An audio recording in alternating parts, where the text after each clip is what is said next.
Hey everyone, and welcome back to Star Atlas Today, your news source for everything that's Star Atlas related. Today I'm going to cover the town hall that happened on Friday. It's mostly going to revolve around the team update, their priorities, and the game developments that they have in mind. And also, I'm going to touch upon a bit of ship supply. There was a discussion about that. They also talked about the ledger. They talked about running multiple accounts. So let's just dive into that. So first off, there was just a couple of guilds that came on stage, Rome and the club, and they talked a bit about what they plan to do. So if you're interested in some guilds and you want to get a TLDR of what they're doing, then you can just follow their last town hall. I think some people have posted them on YouTube. I can put a link of one of them I saw, and you can follow that. It's at the very beginning. And then Michael discussed a bit about what Star Atlas is, so this was nothing new.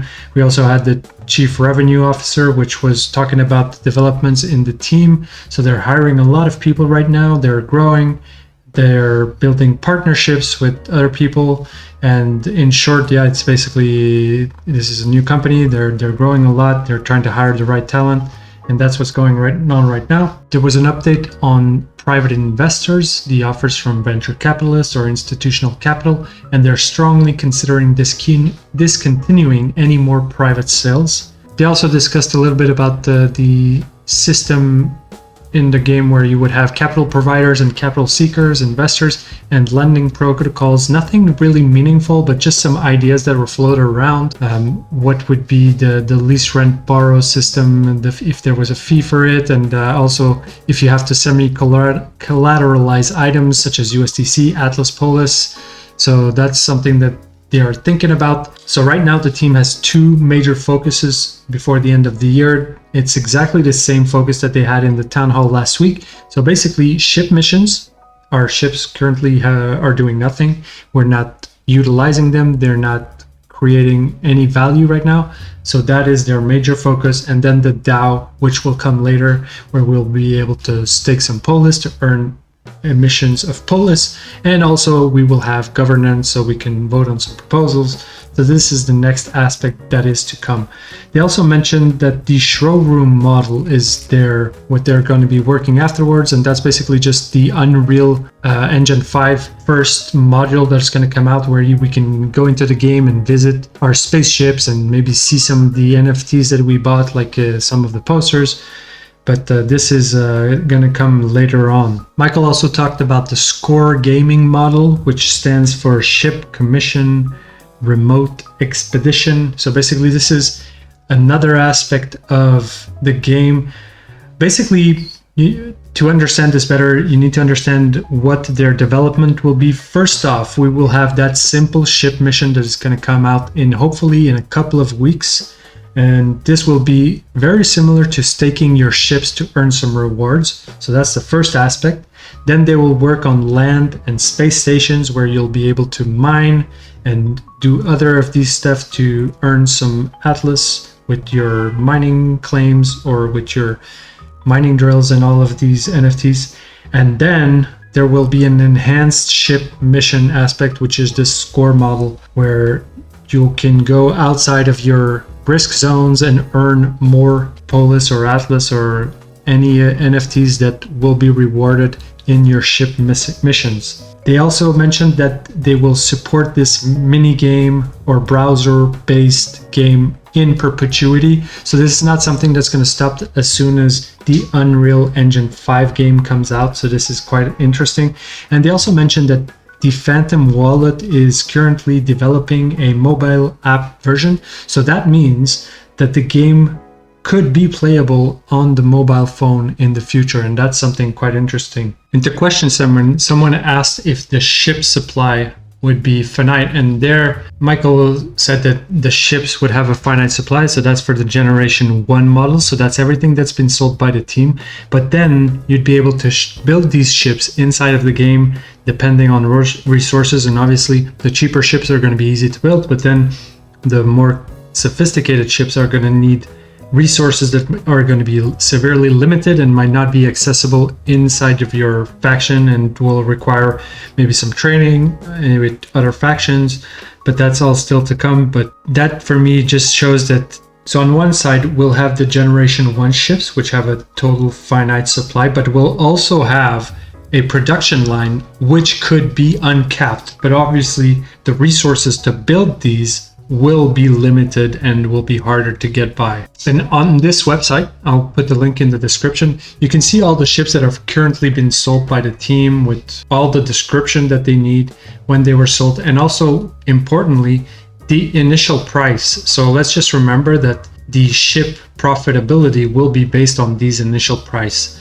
So if you see a ship that's trading far away from these prices, that means that it's either very cheap or that it's getting expensive if it's more than what the initial price is. But you also need to be careful with, this is the price of the initial supply. So there are ships that have a secondary wave that is coming as well, and basically you'll have to aggregate both prices and make a VWAP, sort of weighted average price. And this is the case for the Grenadier. I don't think all the supply has gone. The F4, there's still a lot of supply. The Guardian, everything was sold. The Packlight, there's still a lot of supply. Jet, there's still a lot of supply. The X4, a lot of supply left. Ogrica, everything was sold. The Compact Hero, everything was sold. Opod, everything was sold. And then the X5 and the Jet, there's still a lot of supply on the market. There was also a question to know if there would be further supply before the game comes, and Michael sort of said that currently the market is a bit saturated. They don't want to bring new ships right now.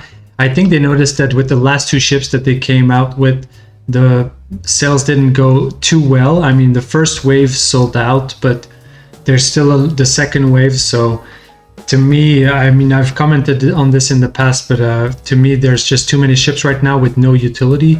Until the game grows more, or until there's utility and we can actually make money out of this, I don't think it makes sense to bring out new ships and just oversupply the market.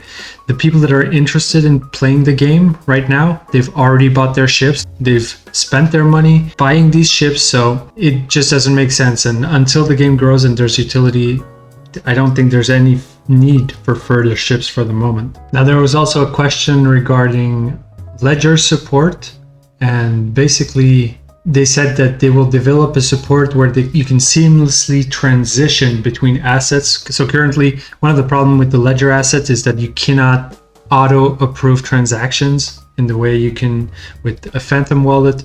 So if you're going from one risky zone to the next, it might create problems with the ledger.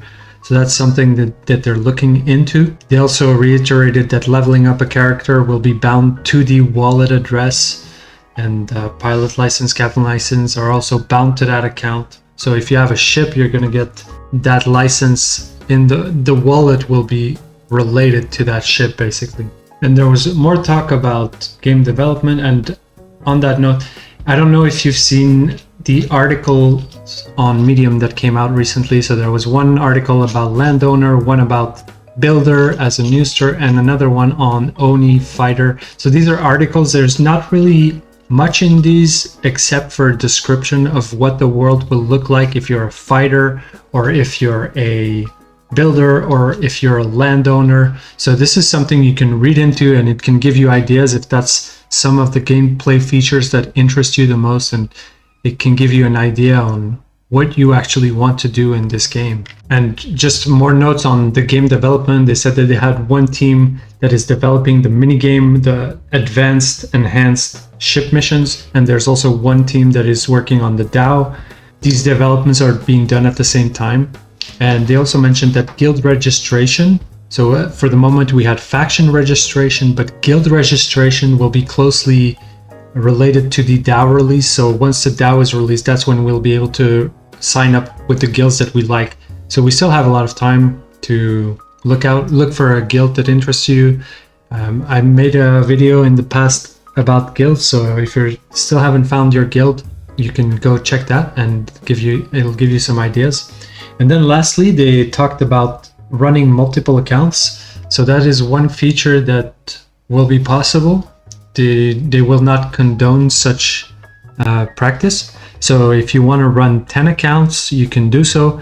But Michael basically said that it doesn't necessarily bring any advantages, because the time that you spend on one account will make that account progress, and that will be an important feature. So if you have 10 accounts, the time that you spend on the 10 accounts, you won't progress as much on each of these accounts. And then he also mentioned that if you want to lend or these accounts or make some other people play on them, maybe then the lending mechanics, just like they have in Axie Infinity, might be more useful. So that's the gist of it. The market this week has been pretty stable as well. There's been a bit of weakness on the Solana side as well. I mean, we've seen BTC go up to almost all-time highs at 62,000, and Solana hasn't moved quite a lot. I mean, that happens quite often in the crypto market where BTC is going to move, Ethereum is going to move, and then nothing happens with the altcoins. But as soon as these stabilize and start trading sideways, then you have the altcoins that are outperforming. But if you've been staking, then this is a good environment because it's fairly stable.